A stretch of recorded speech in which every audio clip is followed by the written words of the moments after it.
Welcome back to another Thematic List Build.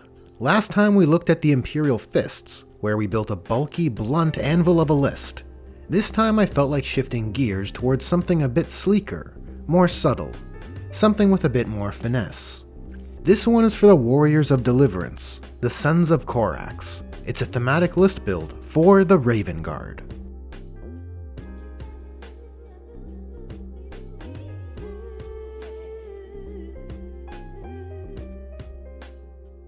Looking at the Raven Guard's subfaction rules, well, technically there are none, but when we look at the Vanguard Spearhead splash art and the name of their detachment rule, it's certainly clear the Raven Guard's detachment is the Vanguard Spearhead.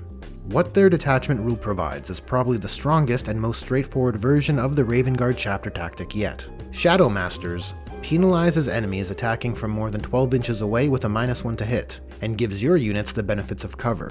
This is real good. Essentially, everything is benefiting from the smokescreen stratagem when more than 12 inches away from enemy units. And smokescreen is honestly one of the best defensive stratagems, since in 10th, -1 to hit is a much rarer perk to take advantage of, and having a -1 to hit and cover granted so broadly across your army is sure to save you some command points in that regard. Unsurprisingly, the rest of the Raven Guard's kit provides you with many exception-oriented mechanics, which causes their playstyle to skew towards one specializing in versatility and flexibility, perhaps the most of any Space Marine chapter, or I guess, technically, detachment. Enhancements to give units infiltrate, lone operative, and move shoot move, just to give you an idea. When it comes to the thematic objectives of the list, they are to field a list which feels like elite operatives working in conjunction to dismantle the foe, and to leverage the Vanguard Spearhead's mechanics on choice units to create a list which feels evocative of the Raven Guard's guerrilla subterfuge-laden way of war. Now, let's head over to the list breakdown.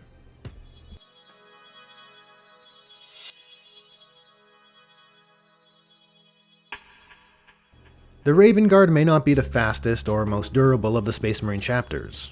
They do, however, excel in control and the ability to engage on their terms. To facilitate this, our first team is designed to screen out the backfield and deny your foes the ability to deep strike into your deployment zone. To fill this role is a unit of 5 infiltrators. Infiltrators maintain their ability from previous editions, denying enemies from being able to set up within 12 inches of them. It's a very potent area denial exception. Hanging out nearby is a lone operative lieutenant. While he's not quite leading the infiltrators, he complements them nicely. This lieutenant also brings some great Raven Guard flavor to the list. His ability, Priority Objective, allows you to select an objective on the battlefield, and so long as he's alive, your army can reroll 1s to wound against enemy units on that objective. And this lieutenant has also been given the enhancement Shadow War Veteran, which allows you to increase the cost of an enemy's stratagem by 1 after it's been used. I, for one, find this to be a pretty tasteful enhancement for this tyrannic war survivor. Between the two of them, they offer some pretty rude, or I suppose cheeky, area denial. If the enemy tries to deep strike the infiltrators, they're forced to do so outside of 12 inches, meaning they can't charge them, and any shooting attacks against them are going to be affected by Shadow Masters. And enemy units can't shoot the lone operative lieutenant unless they come within charge range. So let's say the enemy moves into charge range against either of them. Well, the lone op lieutenant can make a normal move if an enemy unit comes within 9 inches of him. And if the enemy tries to charge either, there is the Vanguard Spearhead stratagem Calculated Feint, which allows any Phobos units, which these are, to move 6 inches when declared the target of a charge. Our next team is a 5-man intercessor squad, with the sergeant taking a power weapon. Make it a claw. Leading that team of intercessors is a lieutenant taken with a mastercrafted power weapon and bolt rifle.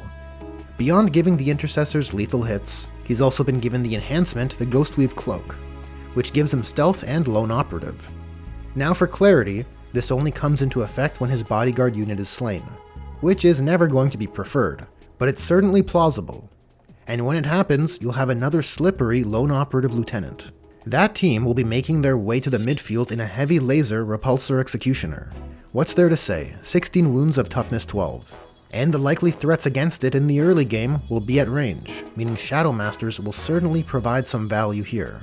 The Heavy Laser Destroyer has a premium anti-armor profile, 2 attacks at strength 16 with a rare AP 4 and d6 plus 4 damage, giving it a terrifying damage range of 10 to 20 should both shots connect. Our next team is a squad of eliminators, all taken with bolt sniper rifles.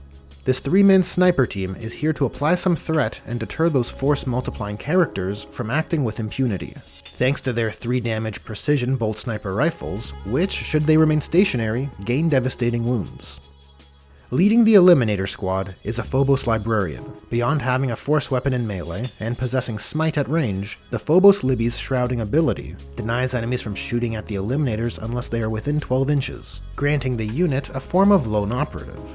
So should they be positioned well, they can threaten enemy characters without fear of return fire. Next we have what seems to be a staple in my Raven Guard lists, the 5-man squad of Vanguard veterans with jump packs. The Vanguard Vet's datasheet is a little weird.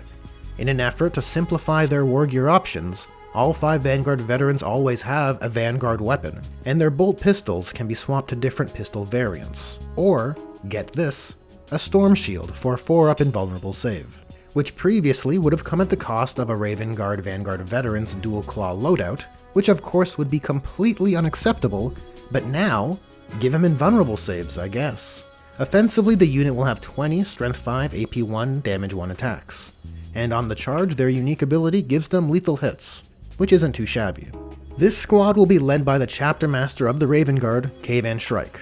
Of course, he's our warlord, and boy oh boy does Shrike seem to get cooler over time. Not only does his 18-inch pistol and his talons have built-in precision, but Shrike also has built-in lone operative and stealth, and he has not 1 but 2 unique abilities, both of which are killer exceptions.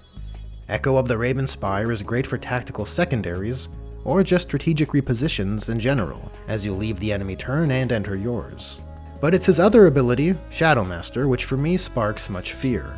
It prevents enemies from shooting at Shrike while he's leading a unit unless they are within 12 inches. Similar to our Phobos Librarian, this has terrifying implications. Taking place after your opponent moves, Shrike and his vets can arrive via Rapid Ingress Deep Strike, and because it's after the enemy's movement is done, they can set up so they are untargetable by ranged attacks, and beyond charge range. Then the opponent has to go through the rest of their turn knowing Shrike and his boys will be able to move 12 inches and act unhindered. And our last team is a unit of Incursors, led by a captain in Phobos armor. While not the flashiest, the Incursors add further Raven Guard flavor. For one, they have that haywire mind to deter enemy charges, and any unit which targets a unit they shot at in the shooting phase can add 1 to hit. The Phobos captain with them brings yet another ranged precision weapon, and he's also been given the Execute and Redeploy enhancement, granting his unit the ability to move shoot move at the cost of charging. But really, he's here for his Master of Deceit ability, and it's why we're looking at him last. It allows you to select 3 Phobos units and redeploy them after deployment is completed, and after which player has first turn is determined, allowing you to win deployment or fix missteps. But those are our elite teams and their leaders, and I've spent enough time explaining their intended roles, so let's blitz through the rest of this list. Providing some swift fire support are 2 Storm Speeder Thunder Strikes, which bring a bit more anti-armor punch with their Storm Fury missiles and Last Talons. But they also grant your army +1 to wound in the shooting phase against an enemy vehicle or monster the Storm Speeder fired upon. Supplementing the midboard are 2 Invictor Warsuits. While not as tough as Dreadnoughts, these walkers have a few things going for them. Their unique ability can potentially mess with your opponent's targeting, as it could give the Invictors a free shooting activation. Their Incendium cannons provide a pretty decent Overwatch area denial against infantry targets, and strangely, the Invictor Fist actually hits harder than the Redemptors. It's odd, but those are the rules. It also makes this light walker better for tank shock. And closing out the list, we have 3 supporting jump pack units. An Assault Intercessor squad for general combat and battlefield support. An Inceptor squad, which brings another powerful exception, being able to deep strike within 3 inches of enemy units. And a Suppressor squad, which debuffs the target it fires upon with a -1 to hit, which is great for the late game when Shadow Masters is less likely to come into effect, and importantly applies to melee attacks as well. And that's the list, clocking in at an even 2,000 points. Oh my god! Wow! Perhaps it's just my bias, but there is something real appealing about the Raven Guard. The concept of not being an immovable object like the Imperial Fists, or being a force of nature like the World Eaters, they instead choose to restrict and control the battlefield, and take apart the enemy one piece at a time. Looking at the numbers, the list boasts 155 wounds across 18 units and 44 models. And looking at these charts, we can see the majority of those wounds are at toughness 4, in large part due to the many teams and leaders in the army. It's a deceptive, slippery list, loaded with exceptions, several vectors for precision, and a surprising number of lone operatives to confound your foes and piecemeal apart your enemies. That's a wrap on this Raven Guard thematic list build. Thanks for watching. If you like these videos and want to support what I do, consider becoming a patron or channel member. It's thanks to them I'm able to produce videos like this, which is why they have a place on the Roll of Honor. Much thanks to Julius Maximus, as well as my other generous patrons and channel members. There are certainly more ways to go about creating thematic lists, and so I invite you to share yours in the comments. And comment below with what factions you would like to see for future thematic list builds. Anyways, there are buttons for liking, sharing, and subscribing, so press the buttons you want to press, and I'll catch you in the next one.